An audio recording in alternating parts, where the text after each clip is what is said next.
জি, আমরা আসলে তাহিরপুর নামক একটা এলাকা, যেটা বাগমারা উপজেলার একটা অংশ। তাহিরপুর অবশ্য পৌরসভাও এখন হয়ে গেছে। তো এই তাহিরপুরে তৎকালীন রাজা জমিদার ছিলেন। ওনার নাম ছিল কংস রায় জমিদার। এই কংস রায় জমিদার উনি মূলত এই আহ, মন্দিরটা প্রতিষ্ঠান করেছেন।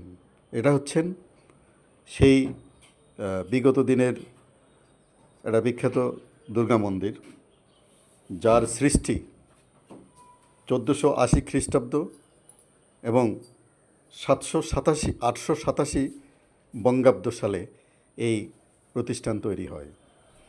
এবং উনি রাজত্ব চলাকালে ভারতবর্ষে প্রথম দুর্গাপুজো দুর্গাপূজা এই মন্দিরে হয়।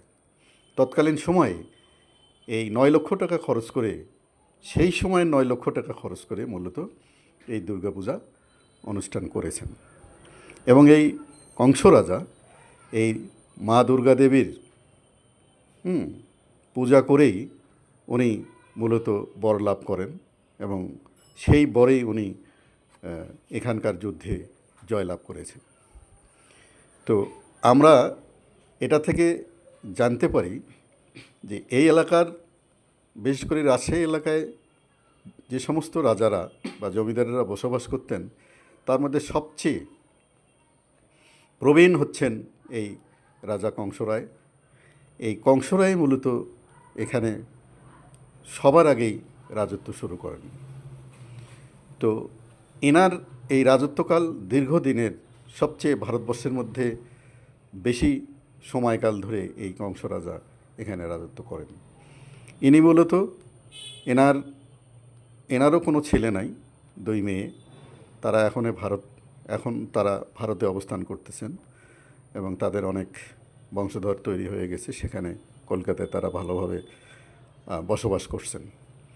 তো এই রাজা কংসরায় মূলত এখানে কয়েকবার যুদ্ধের শিকার হয়েছিলেন এবং সেই যুদ্ধ চলাকালীন উনি মূলত ধ্বংস হয়েছেন। পরবর্তীতে দেবী দুর্গার বর লাভ করে উনি জয়ী হয়ে এখানে টিকেছিলেন। যাই হোক, জমিদারি প্রথা শেষ হওয়ার আগেই উনি বাংলাদেশ থেকে চলে যান ভারতেই। এই জমিদার উনি ছিলেন বাংলাদেশের এই এলাকার, উনিও একজন 12 ভূঁইয়ার এক ভূঁইয়া ছিলেন। তো 12 ভূঁইয়ার এক ভূঁইয়া থাকলেও এনার সবচেয়ে বেশি প্রবীণ হিসেবে এই রাজা কংসরায় এবং খুব শক্তিশালী রাজা উনি ছিলেন। এখন বর্তমানে এনার এই সম্পত্তির উপরে তাহিরপুর কলেজ প্রতিষ্ঠিত হয়েছে এবং অনেক সরকারি প্রতিষ্ঠান এখানে তৈরি হয়েছে। ছোট্ট একটা অংশে মাত্র সেখানেই এই মন্দিরটা এবং ওনার বাড়ি একটু চিহ্ন আছে, যেটা এখানকার স্থানীয় হিন্দুরা এটা এখানে বসবাস করে এই পূজা পালন করে এই মন্দিরটা টিকায় রাখছেন। এবং এই মন্দিরে তৎকালীন সময়ে যখন দুর্গাপূজা শুরু হয়, তখন থেকে সারা ভারতবর্ষেই এই দুর্গাপূজা প্রচলন শুরু হয়।